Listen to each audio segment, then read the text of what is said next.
আলহামদুলিল্লাহি ওয়াহদা আসসালাতু ওয়াসসালামু আলা মান লা নাবিয়্যা বাদা। আসসালামু আলাইকুম ওয়া রাহমাতুল্লাহি ওয়া বারাকাতুহু।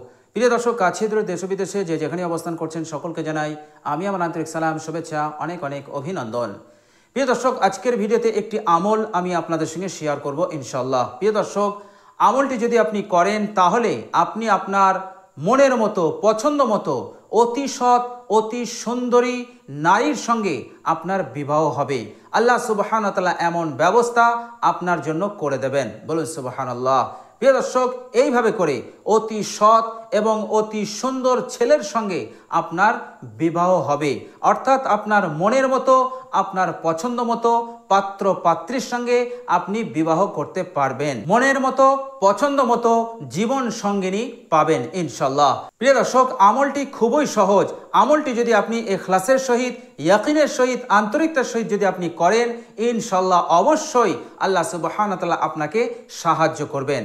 প্রিয় দর্শক, যদি কোনো পিতা এবং মাতা নিজ সন্তানের জন্য, নিজ সন্তানের পছন্দ মতো পাত্র পাত্রীর সঙ্গে বিবাহর উদ্দেশ্যে যদি পিতা মাতারাও আমল করে, তাহলেও আল্লাহ সুবহানাহু ওয়া তাআলা কবুল করবেন এবং সেই সন্তানদেরকে তাদের পছন্দ মতো, তাদের মনের মতো পাত্র পাত্রীর সঙ্গে আল্লাহ পাক বিবাহ দেবেন। বলুন সুবহানাল্লাহ। প্রিয় দর্শক, সেই আমলটা কি, কখন করবেন, সবটাই আজকের ভিডিওতে আমি বিস্তারিত আপনাদের সঙ্গে শেয়ার করে দেবো ইনশাল্লাহ। প্রিয় দর্শক, বিবাহ হচ্ছে দ্বীন শরিয়াতে একটি গুরুত্বপূর্ণ বিষয় এবং গুরুত্বপূর্ণ ইবাদত। এই জন্য এই ইবাদতটা করার সময়, অর্থাৎ বিবাহ করার সময় নিজের পছন্দ মতো, নিজের মনের মতো পাত্র পাত্রীর সঙ্গেই বিবাহ করা উচিত। নচেত আগামী ভবিষ্যতে এই দাম্পত্য জীবনে বিরাট একটা সমস্যা, বিরাট একটা বিপদ, কলহ এবং অশান্তি আসবে। এই জন্য বিবাহের সময়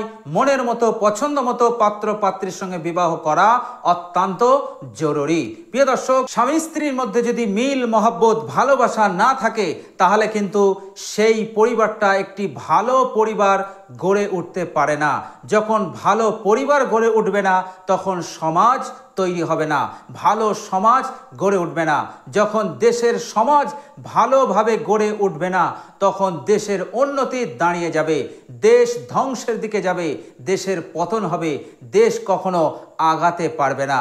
এই জন্য পরিবারকে সুন্দরভাবে গড়ে তুলতে গেলে সর্বপ্রথম যে জিনিসটার প্রয়োজন, সেটা হচ্ছে স্বামী স্ত্রীর মধ্যে মিল মহব্বত। স্বামী স্ত্রীর মধ্যে যদি মিল মহব্বত এবং ভালোবাসা থাকে, তাহলে পরিবার গড়বে, সমাজ গড়বে, দেশ গড়বে, সমাজ আগাবে, দেশ আগাবে।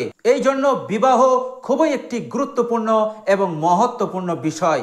এই জন্যে আল্লাহ সুবহানাহু ওয়া তাআলাও বিবাহের সময় নিজের পছন্দ মতো মানুষের সঙ্গে, পাত্র পাত্রীর সঙ্গে বিবাহ করার তিনি আদেশ দিয়েছেন। প্রিয় দর্শক, এবার হয়তো আপনার মনে প্রশ্ন যাচ্ছে যে মনের মতো, পছন্দ মতো পাত্র পাত্রীর সঙ্গে কজন বিবাহ করতে পারে?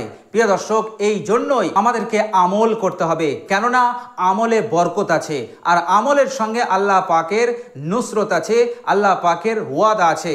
আমরা আমল করি না বলে আমরা আমাদের মনের মতো, পছন্দ মতো পাত্র পাত্রীর সঙ্গে বিবাহ করতে পারি না। প্রিয় দর্শক, আমল থেকে আমরা দূরে সরে আছি।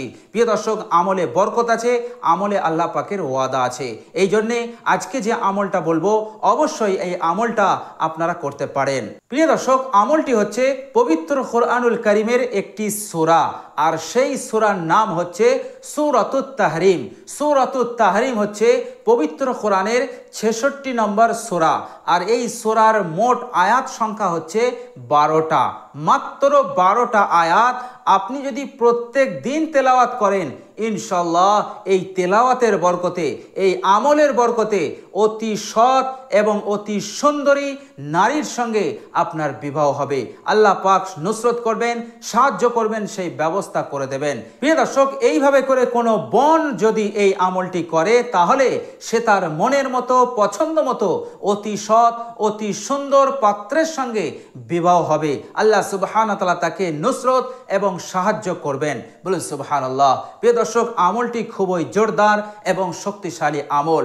আপনি যদি অবিবাহিত হয়ে থাকেন, আর যদি আপনি অতি সুন্দর, অতি নেক নারীর সঙ্গে অথবা অতি সৎ এবং সুন্দর পাত্রের সঙ্গে বিবাহ করতে চান, তাহলে অবশ্যই আমলটি আপনি করতে পারেন। আল্লাহ সুবহানাহু ওয়া তাআলার উপরে ভরসা করুন, ইয়াকিন করুন, বিশ্বাস করুন, ইনশাআল্লাহ অবশ্যই আপনি আপনার পছন্দ মতো পাত্র পাত্রীর সঙ্গে বিবাহ করতে সক্ষম হবেন ইনশাআল্লাহ।